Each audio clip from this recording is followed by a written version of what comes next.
महानंदा नदी के किनारे बसा ये एएमयू सेंटर का इलाका है। एएमयू सेंटर आज के दिन में खंडहर में तब्दील हो चुका है और जिसे चरवाहा विद्यालय कह सकते हैं। आज के दिन में तेजस्वी यादव या आरजेडी की बड़ी चर्चा है बिहार चुनाव में।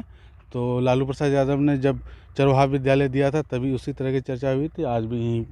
आज जो स्थिति है इससे देख करके कह सकते हैं कि ये एएमयू सेंटर नहीं, चरवाहा विद्यालय जैसा है। तो एएमयू सेंटर हमारा प्राइड हो सकता है, हमारा गौरव हो सकता है, लेकिन राजनीति के चक्कर में ये सेंटर जो है गुमनामी में खोया हुआ है। तो हम लोग ये चाहेंगे कि चुनाव काल में इस मुद्दे पर चर्चा कीजिए, बात कीजिए, नेताओं से कहिए कि भाई इस पर ज़्यादा से ज़्यादा आप लोग प्रयास कीजिए, सरकार पर दबाव बनाए और एएमयू सेंटर को मल्लापुरम या मुर्शिदाबाद के तरह इसको बनाएं, संवारें। दिलचस्प बात यह है कि जब इस सेंटर को एएमयू कोर्ट से ग्रीन सिग्नल मिली थी तब हमारे सांसद मरहूम मौलाना असरारुल हक कासमी के प्रयास ही आया। उस वक़्त हम लोग वहीं पे थे। हमारे साथ हमारे सीनियर साथी शौकत मुअज्जम साहब थे, तंजीलुर रहमान साहब थे, असलम अलीक साहब थे, बाकी और बहुत सारे लोग थे, हसन इमाम साहब थे, कैफी अनवर साहब थे। सारे लोग हम लोग एएमयू कैंपस में उस वक़्त थे और वहाँ पे हम लोग अलग आंदोलन चला रहे थे, यहाँ पे लोकल लीडर अलग आंदोलन चला रहे थे। सबके साझा प्रयास से सरकार पर दबाव बना करके ये सेंटर हम लोग लाए थे। इसमें हर एक शख्स का योगदान है। कोई ये कहे कि उनका योगदान है दूसरे का नहीं है, ऐसा नहीं है। इस इलाके के सभी लोगों का योगदान है और हम लोग ये चाहेंगे कि इस सेंटर को फिर से जिंदा व जावेद करने के लिए हम लोग थोड़ा सा प्रयास कीजिए। और जो नेता इस बार चुने जाएंगे चुनाव में तो उनसे हमारी गुजारिश होगी कि बिहार विधानसभा से या सेंट्रल गवर्नमेंट से फंड लाए और इस सेंटर को आबाद करे, जो हमारे लिए गौरव बन सके। शुक्रिया, थैंक यू। खबर सीमांचल में आपका स्वागत है। चुनाव का समय चल रहा है और इस समय जो है हम आपको किशनगंज के एएमयू सेंटर की तरफ ले चल रहे हैं। किशनगंज एएमयू सेंटर जो है ये एक काफ़ी इंटरेस्टिंग राजनीतिक मुद्दा है और नेताओं के लिए जो है ये सोने की अंडा है। इस यूनिवर्सिटी सेंटर के मामले को लेकर के राजनीतिक उथल पुथल मस्ती है, बहुत फ़ायदा देने वाली भी चीज़ है। और इस सेंटर को हम आपको रूबरू कराएंगे कि अब तक यहाँ पे क्या काम हुई है, नहीं हुई है, क्या अब तक प्रोग्रेस रहा है, 2017 के बाद इसकी रूपरेखा कैसी है, 2017 से पहले इस सेंटर का जो है हाल कैसा था, वो सारा चीज़ आपसे हम रूबरू कराएंगे। तो चलते हैं आपको इस सेंटर के अंदर लेते हुए।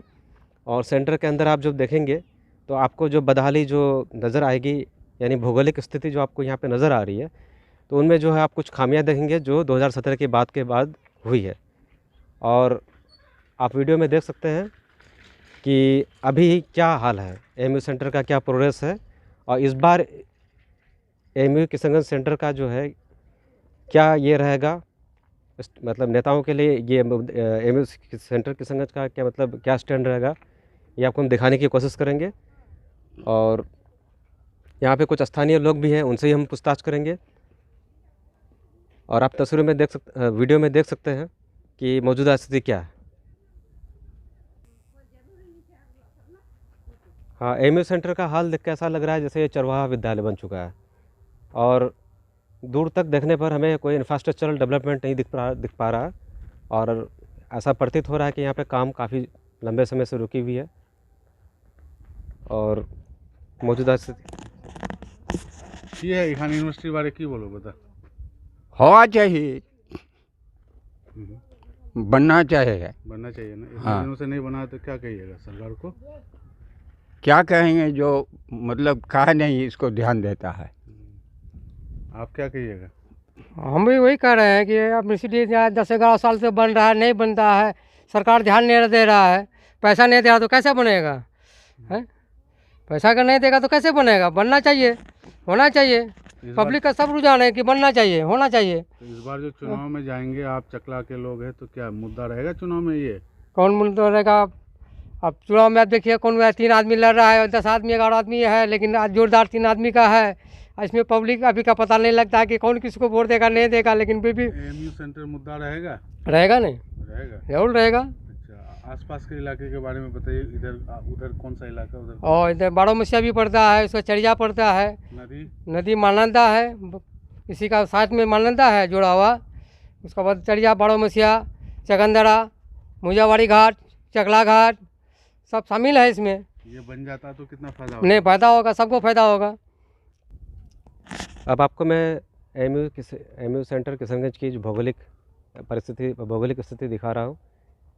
एमयू सेंटर के जस्ट करीब से सटा हुआ महानंदा नदी है। महानंदा नदी को जिले का शौक भी कहा जाता है। ये नदी काफ़ी तबाहियाँ लेके आती है और इस यूनिवर्सिटी के लिए ज़मीन जो है काफ़ी जद्दोजहद से दिलवाया गया। मौलाना असरारुल हक कासमी साहब के नेतृत्व में इसके लिए आंदोलन भी चला था, ज़मीन के लिए आंदोलन भी चला था और काफ़ी जद्दोजहद के बाद जो है ये ज़मीन मिली। स्थानीय लोगों का काफ़ी सहयोग रहा, समर्थन रहा और इंटेलेक्चुअल तबका का भी उस ज़माने में बहुत इस मामले पर सहयोग रहा। और जैसा कि आप देख पा रहे हैं कि जो है उत्तर तरफ जो हमारा जो कॉर्नर है, उत्तर तरफ जो दीवार है वो शायद टूटी फूटी भी पड़ी हुई भी है और आगे जाएंगे फिर टूटी फूटी पड़ी हुई है। मतलब ऐसा लग रहा है कि कोई मतलब लावारिस पड़ी हुई है ये ज़मीन बिल्कुल, विद्यालय बन गया और बिल्कुल चरवाहा विद्यालय जैसी स्थिति है। और अब जो है यहाँ पे जो इंफ्रास्ट्रक्चर वर्क जो हुआ था वो अभी किस स्थिति में है आप वीडियो के माध्यम से देख सकते हैं। और 217 के बार में बहुत नुकसान पहुंचा है यहाँ के दीवारों को। हाँ, 2017 के बार में जो है यहाँ पे काफ़ी नुकसान पहुँचा, इंफ्रास्ट्रक्चर लॉस हुआ, डैमेज हुआ। और पीछे जो महानंदा नदी का जो आप पोर्शन देख रहे हैं, जो बांध कटी हुई भी है। ये है एमयू सेंटर के करीब महानंदा नदी का नज़ारा, जो आप वीडियो के माध्यम से आप देख रहे हैं कि नदी के किनारे एमयू सेंटर के किनारे नदी किस खूबसूरत स्थिति में है। अगर इस पर इंफ्रास्ट्रक्चर वर्क किया जाए और बांध अगर सही तरीके से बनाया जाए तो वाकई ये यूनिवर्सिटी का स्वरूप पटना यूनिवर्सिटी के ही जैसा होगा। और इस यूनिवर्सिटी के आगे की कहानी अगर बताएं, इस सेंटर की आगे की कहानी अगर आपको बताते चले तो काफ़ी रोमांचक कहानी है। और इसके लिए जो है 2012 के करीब, हाँ 2012 के करीब बहुत बड़ा जन आंदोलन NH31 पे हुआ था, जिसमें जो है सभ्य समाज और किशनगंज की जनता समेत जो है मौलाना असरारुल हक कासमी के नेतृत्व में बड़ा आंदोलन हुआ था, जिसकी वजह से राज्य सरकार ने प्रेशर में आकर, दबाव में आकर के ज़मीन मुहैया कराया, लेकिन वक्त पे नहीं कराया। और ज़मीन मुहैया होने के बाद भी सरकार का ध्यान यहाँ पे नहीं रहा। यूपीए 1 में जो है इस सेंटर के लिए स्वीकृति मिली। इस सेंटर को बनाने की बातचीत काफ़ी आगे तक चली और काफ़ी प्रयास हुआ, लेकिन उस वक्त एनडीए गवर्नमेंट ज़मीन देने में काफ़ी कोताही की, जिसके वजह से यूपीए 1 चला गया। यूपीए 1 के तहत जो है काफ़ी प्रोग्रेस के वर्क्स भी हुए थे।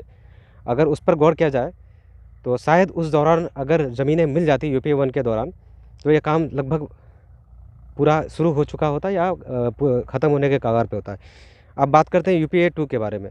यूपीए 2 में क्या हुआ कि ज़मीन तो मिली, लेकिन केंद्र सरकार इतना इंटरेस्ट नहीं दिखाया।